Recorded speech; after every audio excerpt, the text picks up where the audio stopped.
આજની ધર્મકથા. પ્રણામ. ગુણસાગરજી.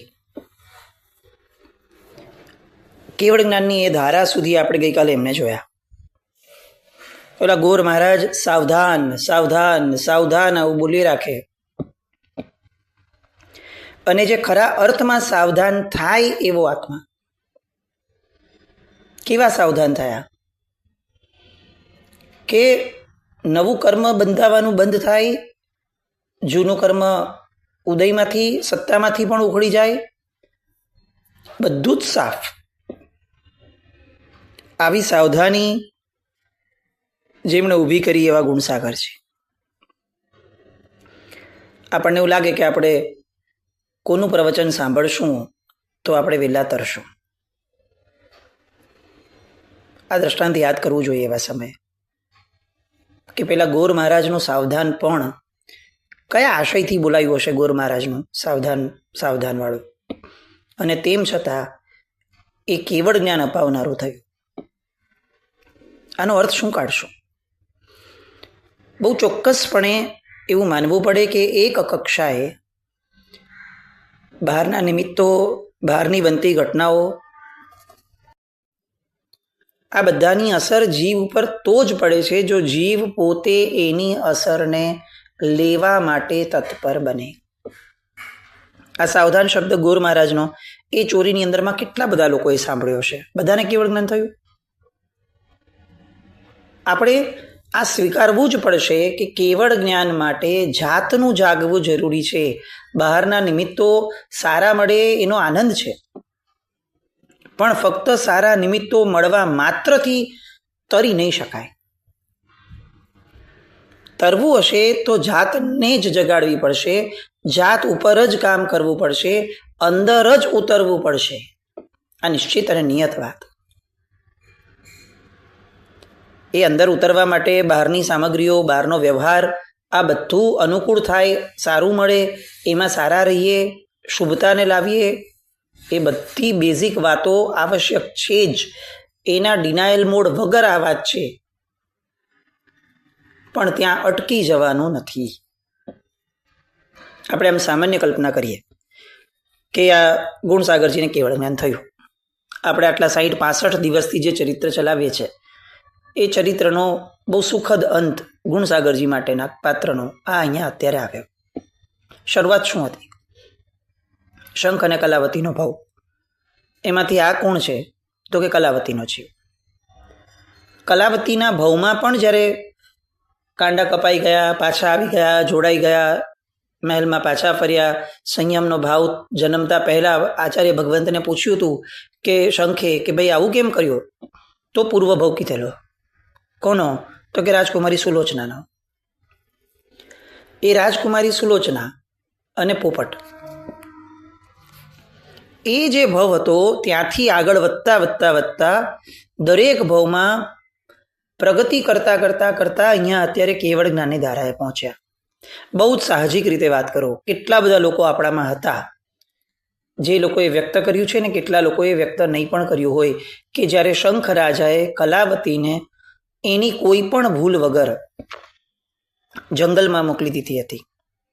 ચાલો, જંગલમાં મોકલી, સગર્ભા અવસ્થામાં એ ક્રૂરતા તો કમ્પેરેટિવલી ઓછી, એનાથી અતિ ઈવ ક્રૂરતા ત્યારે કહેવાય કે જ્યારે એના કાંડા કાપવા માટે મોકલી દીધેલા અને કાંડા કપાવીએ છૂટકો રાખ્યો હતો.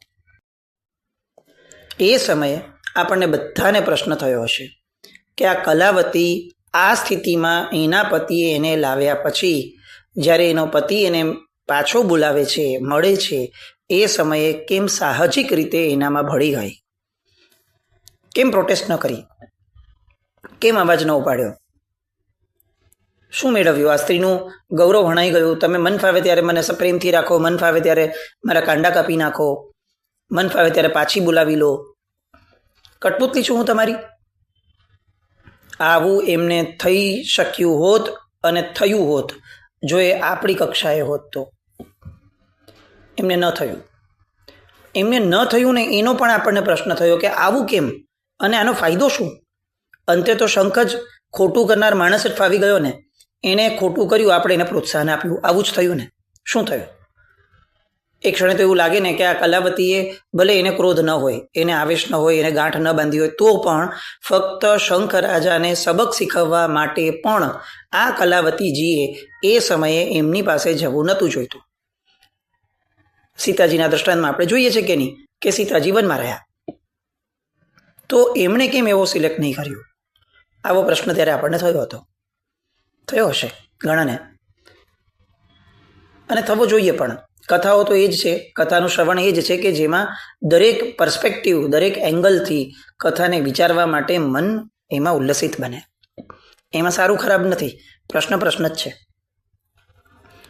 પણ આ ક્ષણે જ્યારે આપણે એન્ડ ઓફ ધ ડે બેઠા છીએ, રિઝલ્ટન્ટ ઇફેક્ટ આપણી સામે છે, એ સમયે તમે જુઓ કે એ ક્ષણે કલાવતીએ એ શંખના જીવ પ્રત્યે કોઈ પણ પ્રકારનો આવેશ અથવા કોઈ પણ પ્રકારની ગાંઠ રાખ્યા વગર ઉદાર હૃદયે, પૂર્ણ ઉદાર હૃદયે, એવું નહીં કે મનમાં રંજ રાખ્યો છે, ખચકાટ પણ નથી રાખ્યો, અને એ હૃદયે એમણે એ સમયે શંખને ક્ષમા આપી.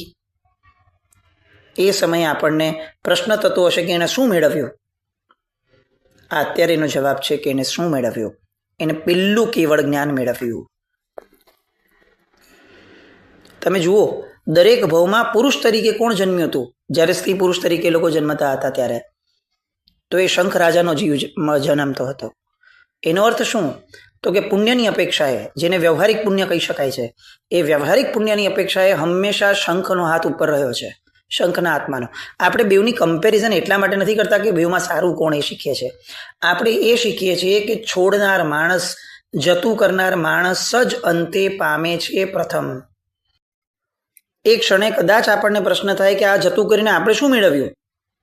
પણ જ્યારે અંતે કેવળ જ્ઞાનીને પૂછશું ને ત્યારે સમજાશે કે તે જતું કર્યું ને બેટા, એટલે જ તું મેળવી શક્યો, અને પેલું મેળવી શક્યો. આજે કેવળ જ્ઞાન જેવું રત્ન શંખના જીવને પહેલા ન મળ્યું, કલાવતીના જીવને પહેલું મળ્યું. આ વાત બહુ જ માર્મિક છે. આપણે એને સામાન્યથી લઈ લઈએ, બની શકે કોઈ બે આત્માઓની કમ્પેરિઝન નથી, બધા સરખા જ છે ને કંઈ બહુ લાંબો ફરક પણ નથી પડવાનો આ બેના કેવળ જ્ઞાનમાં. પણ આ વાત આપણે અંદર કન્વિન્સ કરાવડાવવી પડશે આપણા મનને કે દોસ્ત, આવી રીતે દરેક વ્યક્તિની સારી અને ખરાબ વાતોને નજરમાં લાવી અને આપણો વર્તાવ બદલાય, એવી રીતે જીવન જીવવાની પદ્ધતિ ખોટી છે. તું સમદ્રષ્ટિએ રહે. કદાચ એવું બની શકે કે સામો માણસ તારો ફાયદો ઉપાડી લે, સામો માણસ એના નબળા આશયના કારણે તારા થકી તને હેરાન કરી પોતે કંઈક પામી લે, બની શકે. નજર સામે સ્પષ્ટ વર્તાય, દેખાય. તેમ છતાં એ સમયે તું તને અંતે મળનારા કેવળ જ્ઞાનને નજર સામે રાખજે કે આ ફાયદો જે આ જગતમાં અત્યારે વર્તમાન સમયે લે છે, એ ફાયદો ખરેખર ભવિષ્યનું મોટું નુકસાન છે. અને હું અત્યારે જતું કરું છું, એ કદાચ વર્તમાનનું નુકસાન એ ભવિષ્યનો મોટો ફાયદો છે. અને આ ફિક્ટિશિયસ વાતો નથી, હંબક વાતો નથી, કલ્પનાની વાતો નથી. ગુણસાગરજી એ એનું લાઈવ એક્ઝામ્પલ છે. જતું કરનાર માણસ જ જીતે છે. આપણે એમ નથી કહેતા કે લોકો આપણને દબાવે તો દબાવવા દો, એવી કોઈ વાત નથી.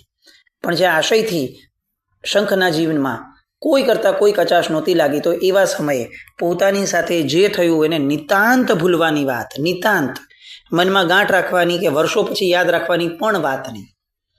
વર્તાવમાં કોઈ ફરક નહીં એમ નહીં, મનના વિકલ્પોમાં પણ કોઈ ફરક નહીં. એ હદ સુધી એ વાતનું વિસ્મરણ કરવું. આ કલાવતીની આવડતે એને સૌથી પહેલું કેવળ જ્ઞાન આપ્યું. આપણે ધર્મ કરીને શું પામશું? શું શીખવું છે? કેટલા લેબલ, કેટલા ટેગ લઈને જવું છે કે મેં આટલા વર્ષી તપ કર્યા હતા, મેં આટલા ઉદ્યાન કર્યા હતા, મેં આટલી નવાણું કરી હતી. બહુ જ સારું છે.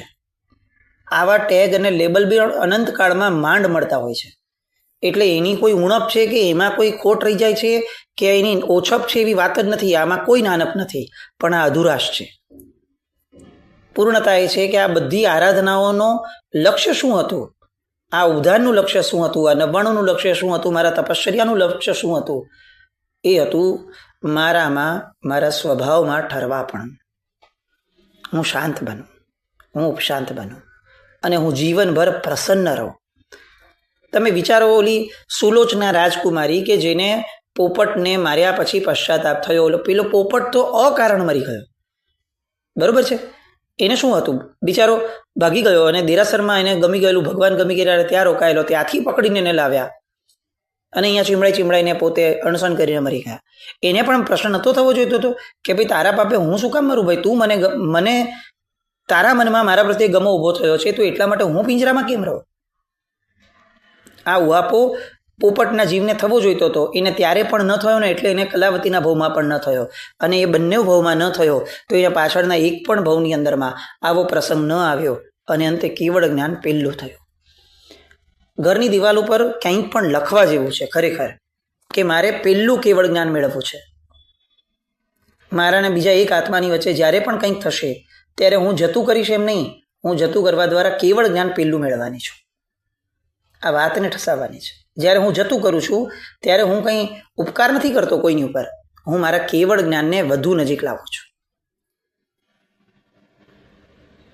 ગુણસાગરનો આ ભાવ, આ પાત્રતા અદ્ભુત અદ્ભુત, એ કલ્પનાઓ, એ વ્યવહાર અને નિશ્ચયના સમન્વયની વાતો આપણે જે ગઈકાલ સુધી જોઈ કે ઊંડી ઊંડી ગવેષણા રૂપ આત્મધ્યાનમાં એક તાન બનેલા ગુણસાગરને માયરામાં જ, લગ્નની ચોરીમાં જ કેવળ જ્ઞાન પ્રગટ થયું. હવે તો કે દુંદુભીઓ વાગવા લાગી દેવલોકમાં. દેવો ફ્રી જ બેઠા હોય. આમ આપણને ખરેખર વિચાર આવવો જોઈએ કે આટલી ક્ષણમાં દેવો અતિ જ્ઞાની છે, ચલો માન્યું. પણ ઓલું તમે જુઓ, ભગવાનને જ્યારે કલ્યાણકો થયા વર્ધમાન સ્વામી ભગવાનના, એ સમયે પણ સિંહાસન ચલાયમાન થયું ને ત્યારે ઇન્દ્રને ખ્યાલ આવ્યો કે અચ્છા કંઈક થયું લાગે છે. પછી ઉપયોગ મૂકતા ખબર પડી કે અચ્છા ઓહો ભગવાન જન્મ્યા, અને પછી એ નીચે આવ્યા. તો આ કેવળ જ્ઞાન જેમને જેમને થતું હશે ત્યારે શું કોઈનું સિંહાસન ચલાયમાન થતું હશે? ના. તો પછી આ દેવો ઉપયોગ કેવી રીતે મૂકતા હશે? એ તો કાયમ ઉપયોગ બનતા તો છે નહીં, કેવળ જ્ઞાન તો છે નહીં, અવધિ જ્ઞાન છે, એટલો ઉપયોગ મૂક્યાથી જ ખબર પડે. એનો અર્થ શું થયો કે એવા કેટલાય દેવો હશે, કેટલાય, કે જે દેવો દેવલોકમાં બેઠા બેઠા પણ સતત આવું ઉપયોગ મૂકીને શોધતા હશે કે આ ક્ષણે આ ભરતમાં કોઈને કેવળ જ્ઞાન નથી થયું ને, જો થયું હોય તો મારે એનો ઉત્સવ કરવા જેવો છે. તમે વિચારો, દેવલોકના દૈવી સુખની અંદરમાં પણ એમની નજર સામે જે નાટક ચેટક ચાલી રહ્યા છે એના ઉપર લક્ષ્ય નથી. ઉપયોગ શેમાં છે? તો કે આ ક્ષેત્રોની અંદરમાં કોઈને પણ આ ક્ષણે ઉત્તમ એવું કેવળ જ્ઞાન થયું એવું સતત જોતા હશે. ટાઈમર કે એલાર્મ ન મૂક્યું હોય કે કોઈને કેવળ જ્ઞાન થાય તો વાગી લે એટલે આપણને તરત ખબર પડે. ના, આ કન્ટિન્યુઅસ અને કોન્સ્ટન્ટ એલર્ટનેસ છે કે જે એમને ઓન દેટ વેરી મોમેન્ટ જગાડે છે. એવા દેવતાઓ, આ બધા દેવતાઓ આવા ન હોય, પાછા કોક જ દેવતાઓ આવા હોય. જેમ આટલા બધા લોકો લગ્નની ચોરીમાં અને પ્રસંગોમાં બેઠા છે ને, એમાંથી એક જ આત્મા આવો નીકળ્યો કે જેને આ ભાવનાથી કેવળ જ્ઞાન થયું, બધાને ન થયું. એક જ આત્મા નીકળ્યો કે જેને સાવધાન સાવધાન સાંભળી અને સાવધાની આવી ગઈ. આપણે તો આપણા જીવનમાં કેટલા એના લગ્નના પ્રસંગોની અંદરમાં કન્યા પધરાઓ સાવધાન, વર પધરાઓ સાવધાન, આ સાવધાન, ઓલું સાવધાન, કેટલી વાર આપણે સાંભળ્યું, કેટલી વાર સાવધાન થવાનો પ્રારંભ બી કર્યો આપણે, અને આ સાવધાનીને છેવાડે આવીને બેસી ગયા. કોણ બોલે છે એ સાંભળવાથી કામ નથી થવાનું, કેવું બોલે છે એ સાંભળવાથી પણ કામ નથી થવાનું, હું કેવી રીતે ઝીલું છું એનાથી કામ થવાનું છે. વારંવાર વક્તાઓ બદલે રાખશું. આજે આમનું પ્રવચન સાંભળશું, કાલે આમનું પ્રવચન સાંભળશું, પરમ દિવસે આમનું પ્રવચન સાંભળશું, પછી બધાના કમ્પેર કરશું કે આમાં આમની વાતોમાં આ નથી, આમની છટામાં આ નથી, આ આવી રીતે બોલે તો સારા લાગે છે, આ માઇકમાં બોલે તો સારા, ઓલા માઇક વગર બોલે તો સારા. આ જ ધંધાની અંદરમાં અનંત કાળથી અસંખ્ય વાર આપણને ધર્મ મળ્યા છતાં, શ્રવણ મળ્યા છતાં આપણે ત્યાંના ત્યાં જ છીએ. કદાચ નીચા ઉતર્યા છીએ, ઉપર નથી ઉઠ્યા. કેમ? કારણ કે અસર બધી જ બહારમાં જોવી છે. ભીતરમાં શું અસર થઈ એ ડોક્યું કરવા માટે આપણી આગળ ન સમય છે ન ઉપયોગ છે. એ લક્ષ્ય જ નથી. કંઈ પણ સાંભળીએ તો લક્ષ્ય આ છે કે આ કેવું ગાય છે, આ માણસ જે ગાય છે કેવું ગાય છે, એનો અવાજ કેવો છે, એનો કંઠ કેવો છે, મેલોડી કેવી છે, એનો મ્યુઝિક કેવું છે, બેકગ્રાઉન્ડ શું છે. આ સાંભળ્યાથી મને શું ફાયદો થયો, આ વિચારણા જ નથી. કેમ? લક્ષ્યમાં પર છે, સ્વ છે જ નહીં. ગુણ સાગરે લક્ષ્યની અંદરમાં સ્વને લાવ્યું. કે ઓલો ગોર મહારાજ સાવધાન સાવધાન બોલે છે, એ એકચ્યુઅલી મને કે છે કે દોસ્ત તું સાવધાન થા. અને ત્યાં ને ત્યાં એમને સાવધાની આવે છે કે ઓહો આ મારો ઉદય આવતીકાલથી જે આવવાનો છે એ ઉદયકાળમાં હું મારું સાધી લઈશ. સાવધાન થવાપૂર્વક, સાવધાની રાખવાપૂર્વક હું મારા આત્મસ્મરણમાં લીન બનીશ. મારી આત્માની જ્યોત પ્રકાશી ઉઠશે, ઊંડી ઊંડી ગવેષણા થશે અને ત્યાં ને ત્યાં એમને કેવળ જ્ઞાન થાય છે.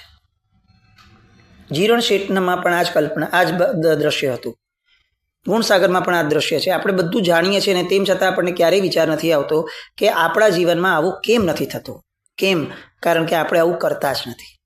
ભલે અત્યારે કેવળ જ્ઞાન ન થાય. ચાલો, એક મહાત્મા બહુ જ સરસ પ્રયોગ કરાવડાવતા કે આપણા જીવનમાં જે પણ ખરાબ ઘટના બની હોય ને, એ ખરાબ ઘટના બન્યા પછીની વાત છે.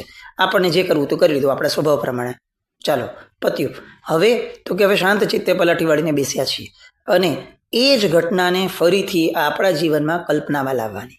ફોર એક્ઝામ્પલ, આપણે કોઈકની હારે ઝઘડો કર્યો, કોઈકે આપણે યારે ખોટું કર્યું ને આપણે એની હારે ઝઘડો કર્યો, ન બોલવાનું બોલ્યું એને પણ ને આપણે પણ, પતી ગયો પ્રસંગ. પછી તો કે હવે શાંતિ રીતે ઘરે આવીને બેસ્યા છે, આંખ બંધ કરીને બેસ્યા અને વિચાર્યું કે એક્ઝેક્ટ ક્યાંથી શરૂ થયેલું. જો એ જ ક્ષણે હું સમજણના ઘરમાં હોત તો મેં શું કર્યું હોત, તો મેં આ કર્યું હોત, મેં જવા દીધું હોત. પછી તો કે ઓલાએ તો એની પદ્ધતિ પ્રમાણે મને ગાળો આપી જ હોત, એને તો પચાવી પડવાના બધા ટેન્ટ્રમ્સ કર્યા જ હોત. તો કે હું એ સમયે પણ સમજણપૂર્વક લઉં છું કે આ પૂદગલોમાં શું છૂટવાનું, એ શું લઈ લેશે મારું. મારા ભાગ્યનું લેવાની તાકાત કોઈના બાપની નથી. એ શું લેશે? એ જે લે છે તો એના જ ભાગ્યનું છે. મારા ભાગ્યનું હોત ને તો તાકાત ન હોત કે એની લેત. અને આમ વિચારણા કરતાં કરતાં કરતાં હવે ભવિષ્યમાં આવો પ્રસંગ મારી યારે બનશે ત્યારે હું આવો બનીશ, ત્યારે હું આવું કરીશ. ઓલાએ શું કરવું એનો સિલેબસ નહીં બનાવો, હું શું કરીશ એનું ડ્રાફ્ટિંગ કરીશ. એમણે બહુ જ સરસ વાત મૂકેલી કે જો હું કેવળ જ્ઞાની હોઉં તો હું આવા પ્રસંગમાં કેવી રીતે વર્તું, બસ એવી રીતે હું વર્તવાનો પ્રયાસ શરૂ કરીશ. પહેલાં મારો પ્રયાસ માનસિક હશે, પછી એ કાયિક સ્તર ઉપર આવશે, અનેક વાર ઘૂંટ્યા પછી આવશે, અનેક વાર અથડાયા પછી આવશે, અનેક વાર ફેલ થયા પછી આવશે. કશો વાંધો નહીં, અનંત કાળનું દેવું ચૂકવવાનું છે, તાત્કાલિક થોડી ચૂકવી શકાશે. પણ હું પ્રયત્ન આજથી જ આરંભીશ. આ વિઝ્યુલાઇઝેશન, આ કલ્પના ચિત્રો, એની અંદરમાં આપણે પોતે પોતાની જાતને જેવી ઈચ્છીએ છીએ એવું મૂકવાથી પ્રકૃતિ ભવિષ્યમાં આપણને એવી બનાવશે. પ્રકૃતિ માં છે, માં આગળ દીકરો પોતાની ઈચ્છા વ્યક્ત કરે તો વહેલી મોડી માં પૂરી કરે જ. બસ આપણે કેવી ઈચ્છાઓ મૂકીએ છીએ એ છે. મન એ જ ખરું કારણ છે મોક્ષનું અને બંધનનું. એ આપણે આ ગુણસાગરમાં જોયું. લગ્નની ચોરીમાં શું થાય? ભોગનો પરાકાષ્ઠાનો પ્રસંગ. આમ આપણે છે ને સ્થૂલીભદ્રજી માટે આવું કહીએ છીએ કે કામના ઘરમાં ઘૂસીને કામને માર્યો. ગુણસાગરજીના પ્રસંગમાં આપણે કેવું પડે કે મોહના ઘરમાં ઘૂસીને મોહને માર્યો. લગ્નનો પ્રસંગ એટલે શું? મોહનું ઉત્તમ ઘર, અને ઘરમાં ઘૂસીને એને કતલે આમ કરીને બહાર નીકળી ગયા મોહની. આ પરાક્રમ કંઈ નાનું શું છે? એટલે એક નાનકડો મોહ પણ ન બચવા દીધો, પૂર્ણતયા મોહનીય કર્મને ક્ષય કરી નાખ્યો. ક્ષયોપશમના ભાવનું નહીં, ક્ષાયિક ભાવનું. કમાલનું શૌર્ય કેમ થયું? આવા પ્રસંગોની અંદરમાં આવી કલ્પનાઓને દ્રઢ બનાવવાથી થયું. આપણે ત્યાં કેમ નથી થતું? આપણા જીવનમાં મતિ જ્ઞાન પણ પવિત્ર નથી થતું તો કેવળ જ્ઞાન ક્યાંથી આવશે? ખરેખર આ શીખીએ કે મતિ જ્ઞાનને પવિત્ર કરવા માટે ધર્મ અને ધર્મ ક્રિયાઓ છે, ફક્ત ને ફક્ત નોંધ રાખવા માટે નહીં. દરેક ક્રિયા પછી, દરેક ક્રિયા વખતે મારે ચકાસવું જ પડશે ઉપયોગ રાખીને કે આના દ્વારા મારું મતિ જ્ઞાન પવિત્ર થયું કે હજી પણ એ જ મારો ડાપણનો ચમચો હલાવું છું, હજી પણ એ જ મારી નબળી બુદ્ધિને હું વેટેજ આપું છું, શું કરું છું? તો એક્ઝેક્ટલી આ કર્યાનો મને ફાયદો શું થયો? ગુણસાગરજી અનેક વસ્તુ વિચારવા માટે આપણને પ્રેરી જાય છે. એ દેખાડી જાય છે કે લગ્નની ક્રિયા કરતાં કરતાં પણ લોકોત્તર એવા ભગવાનના શાસનની લોકોત્તર વાતોને ચિંતન કરતાં કરતાં કરતાં લોકોત્તર એવું પદ પામી શકાય. ક્રિયા લૌકિક હોય એનાથી ફરક નથી પડતો, હું લોકોત્તર હોવો જોઈએ. ક્રિયાને લોકોત્તર કરવા માત્રથી ફરક નહીં પડે, મારે લોકોત્તર બનવું પડશે. બસ આ વાતો એને જેટલી થાય એટલી ઘૂંટીએ. આજે કદાચ આપણે બીજી વાતો લેવાની હતી 8 કન્યાઓની, પણ આ વાતને લંબાણમાં લેવાઈ ગઈ એનું મૂળ કારણ એક જ છે કે એક બળતરા છે કે મોક્ષને પોપટિયા જ્ઞાનની જેમ રટતા આપણે લોકો આવા લાઈવ એક્ઝામ્પલ્સ જે આપણી સામે કથાઓમાં મુકાયા છે એને વિશ્લેષણ એનાલાઇઝ કરીને કેમ એમાંથી શીખતા નથી, કેમ આપણે બદલાતા નથી. 50, 60, 70 વર્ષ પછીની પણ ક્રિયાઓ આપણને કેમ ન બદલાવી શકે. અને આ માણસને દેરાસરમાં ભગવાનની પૂજા કરતાં કરતાં કેવળ જ્ઞાન થયું હોત ને તો આશ્ચર્ય ન હોત. એને લગ્નની ચોરીમાં કેવળ જ્ઞાન થયું છે એનો આપણને ઝટકો લાગવો જોઈએ કે યાર મને પૂજા કરતાં કરતાં ભગવાનને અડતા અડતા મતિ જ્ઞાન પવિત્ર નથી થતું અને તમને લગ્નની ચોરીમાં કન્યાના હાથને અડતા અડતા કેવળ જ્ઞાન થઈ ગયું. આ રાજને મારે સમજવું છે, આ રહસ્યને પામવું છે. અને રહસ્યની પેલે પાર જે છે એને મારે આ જ ભાવમાં મનુષ્યપણાની અંદરમાં મારે એને શરૂ કરીને જવું છે. પૂરું નહીં કરી શકું, મને ખબર છે, શરૂ તો કરી શકીશ. કર્મના ક્ષયરૂપ કેવળ જ્ઞાન એ અંત છે, એ આ ભાવમાં આપણને નથી જ મળવાનો, એ નક્કી વાત છે. પણ એની શરૂઆત એ પ્રોસેસની આ ભાવમાં થઈ જ શકે એ પણ એટલી જ નક્કી વાત છે. મારે એ દિશામાં ધર્મને લઈ જવો છે, મારે એ દિશામાં મને લઈ જવો છે. મારે મારો કસ્ટમાઇઝ ધર્મ એવો ઊભો કરવો છે. જગતના ચોકમાં બૂમ બરાડા પાડી કોણે શું કરવું જોઈએ એનો કોઈ અર્થ નથી. મારે શું કરવું છે એ નક્કી કરી, એ કલ્પના કરીને મારે એમાં જોડાવવું છે.